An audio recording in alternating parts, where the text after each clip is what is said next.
Welcome to Washington in Focus. I'm your host, TJ Marnell. With me is our reporter, Tim Clauser. And it seems like there's a bit of ambiguity, confusion, and miscommunication going on in Washington state with local governments regarding enforcement of federal immigration laws and its impact to funding from the state level. So, Tim, what's going on? Well, I'm sure, as you know, TJ, and a lot of the country knows now, the U.S. Department of Homeland Security released a list of so-called sanctuary jurisdictions, these areas that are not giving up illegal immigrants to federal immigration authorities. They released that list on Thursday. It included much of the country. Washington state involved. It specifically named 35 out of 39 counties in a few cities. But just days later, the department pulled the list from the website, didn't speak much on that. And so now all these areas are just kind of up in the air over, look, what could happen? Are we still considered a sanctuary jurisdiction? Could we lose federal funding because of this? Will they repost this? Fox News asked the secretary of the department, Kristi Noem, about this on Sunday, and she said, look, she recognized that the list was pulled down, but she said, regardless of whether or not these jurisdictions have adopted policies declaring themselves as sanctuary cities, if they're not giving up these immigrants to federal authorities, then they're aiding the immigrants and they are sanctuary jurisdictions. So there's still a lot up in the air. I mean, she said that when the list was already pulled from the DHS website. So everyone's kind of up in air right now. Spokane County included, which is the area that I cover. They talked about it briefly yesterday and are hoping to get more insight from the county sheriff here in the next few days. But one county commissioner said, hey, look, we should really just clarify our stance on federal immigration. I mean, the state has what many call a sanctuary state law, but the county has not taken that step. They've said that they would follow state law and emphasize a desire to potentially support federal immigration authorities if they were deputized federally. But they're following state and federal law. So they're confused over what to do with this. Yeah, it seems like this is damned if you do, damned if you don't. Rock and a hard place where if you follow what the feds are asking, you get federal funding, but you do get state funding. If you follow the state, you get state funding, but not federal funding. And it's like a kid caught in a dysfunctional relationship with their parents where mom is telling them to do something and dad's telling them to do something else.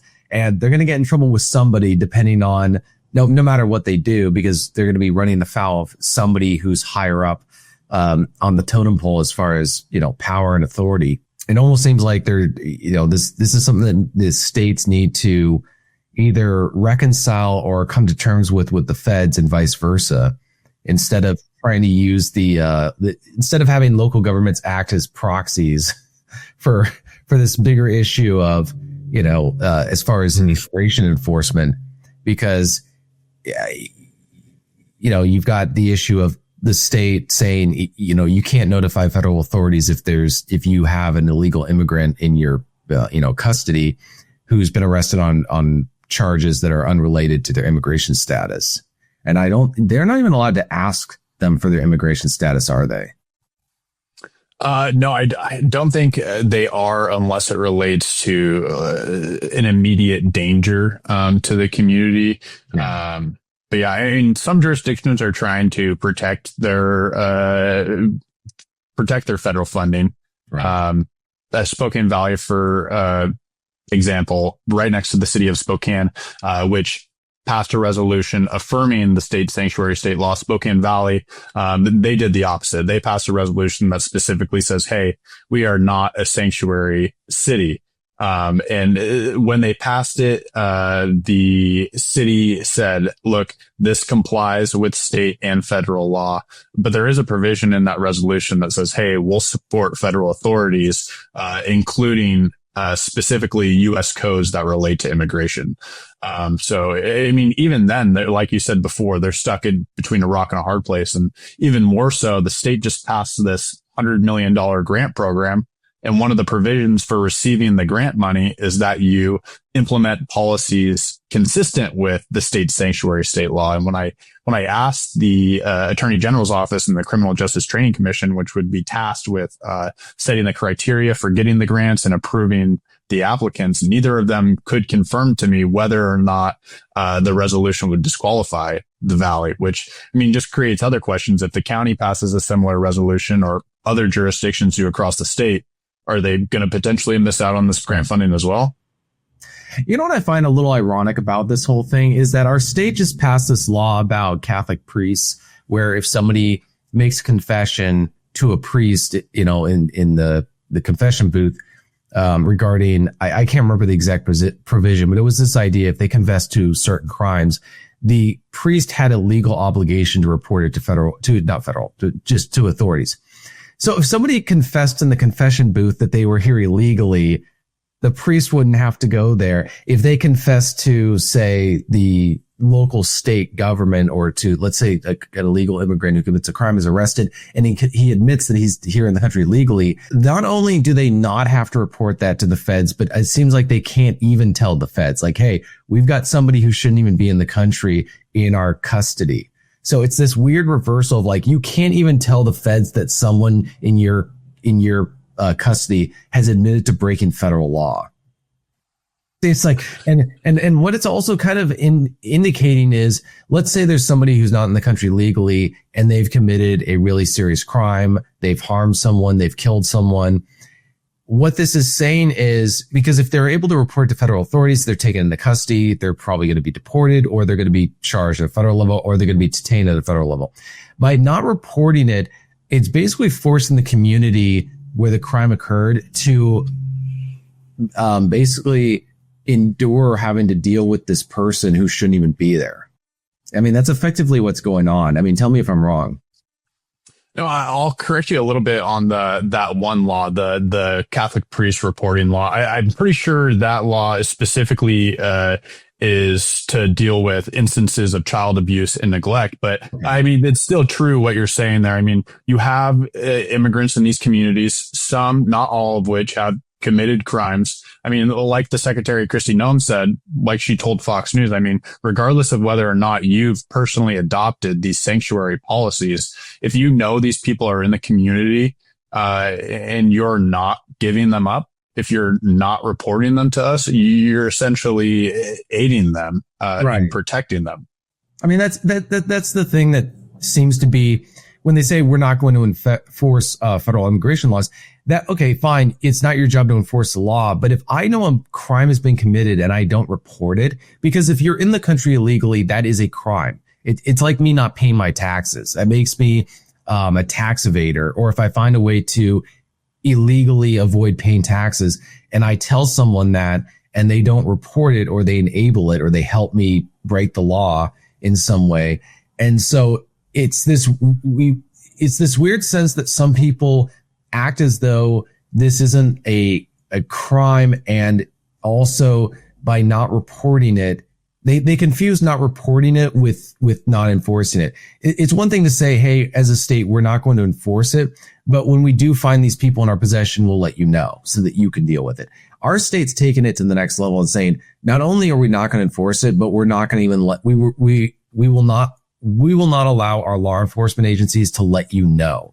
We're going to keep you in the dark. So it's almost, one could argue from a federal perspective, that's basically aiding and abetting, active criminals.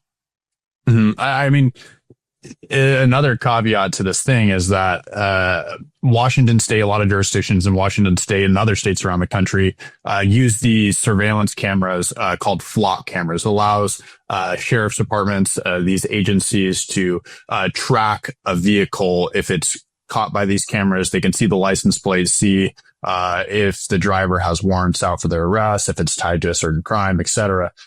But if federal authorities are using this camera data in other states and cross-checking the cameras with cameras in Washington to track immigrants, to track illegal immigrants and make arrests locally. So, I mean, even though the state's law is in place, I mean, local jurisdictions are using these cameras, and now they're being used by federal immigration authorities.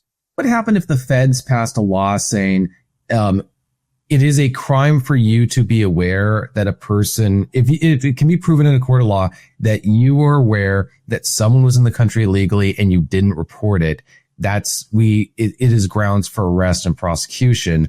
I mean, that would completely change, because if you think about it, not only does our state not allow law enforcement agencies to report illegal immigrants, but our state actively gives, and they call them undocumented immigrants, but it's basically just a code word for illegal immigrant.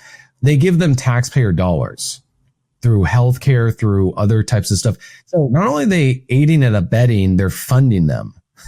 And so it would be interesting if the feds were to look at that as kind of I don't know if RICO, racketeering or something like that, or some sort of criminal conspiracy, but it's like this.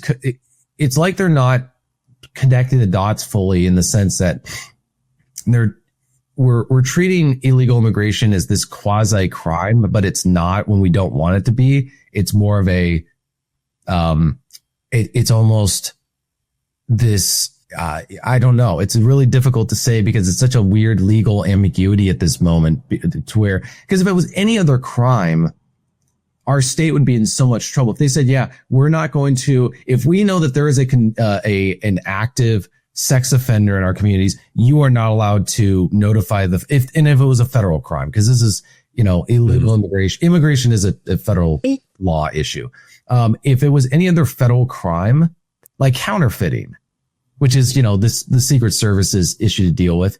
And they said, yeah, we're not going to arrest them, and we're not going to tell you about them, and we're going to give them taxpayer dollars so that they can continue to counterfeit and, continue these operations. We would see that in a different light. So it's just interesting how our state is able to escalate this in a legally confrontational manner while not actually doing anything. Yeah, I'm really curious to see what's going to happen next year, because the FIFA World Cup is coming to Seattle. There's going to be a few games played in Washington State. And with that, we're going to have a lot of visitors from outside the state, potentially outside of the country, visiting the Evergreen State, which has the sanctuary state policy. But at the same time, one of the state budgets passed in April included a few $1 million in funding for additional security in these border counties, specifically for the FIFA World Cup. So, I mean, you have the sanctuary law in place, but then you're also throwing more money at these border counties for additional security during the FIFA World Cup. Don't those kind of conflict? I think what's going on here is that people are here illegally for different reasons. Some are here because they just want to be in the United States and, poop. And they don't want to be back whatever country they originated from. And then there's also people here who are here illegally, but they're also engaging in other crimes aside from their immigration status. You've got drug dealers, you've got sex traffickers, you've got gang members, you've got, potential cartel members. And so it's as though they want to pick and choose which ones that they want to deal with. And by doing this policy, they're basically taking these lump of illegal immigrants and saying, we're going to treat them all as if they're the same in terms of public safety, in terms of their impact to the state.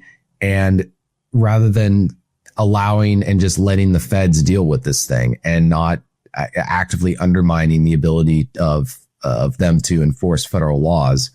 And like I was saying, if there's just any other federal law, we would see this as frankly, a criminal conspiracy to aid and abet people who are breaking the law. But because we're treating this issue differently, it's leading to this issue, like you were just saying, where they don't want to enforce it, but they want to enforce it when it's, when it's convenient or appropriate or beneficial, they enforce it. Yeah, I mean, something is going to happen here. I keep refreshing the DHS website, waiting for this list to pop up, looking for changes. But I mean, really, like we said, there's just so much uncertainty in the air. We don't know what's going to happen. Maybe it'll never be republished. Probably not, because Trump's executive orders have asked for this list specifically. But I mean, if it does, it would be a major deal if the federal government took funding away from Washington State and all these others mentioned on this list. I mean, that would cut billions of dollars from these criminal justice agencies, potentially education if they include DOE funding. I mean, across the board, it would be devastating. Yeah, and this is a time when Washington State had to pass the largest tax increase in state history in order to cover a budget shortfall that was driven not by a drop in revenue, which is at record levels, but because their spending is going at such a unsustainable rate. So if they were to lose federal funding on top of that, and if an economic recession were to occur, you could potentially be looking at a $30 billion shortfall to cover. And I don't think there's a tax increase or a new tax that could ever possibly cover even half of that. So, well, thanks, Tim. Listeners can keep up with this story and others at thecentersquare.com. I'm your host, TJ Martinell, and thank you for listening to this episode of Washington in Focus.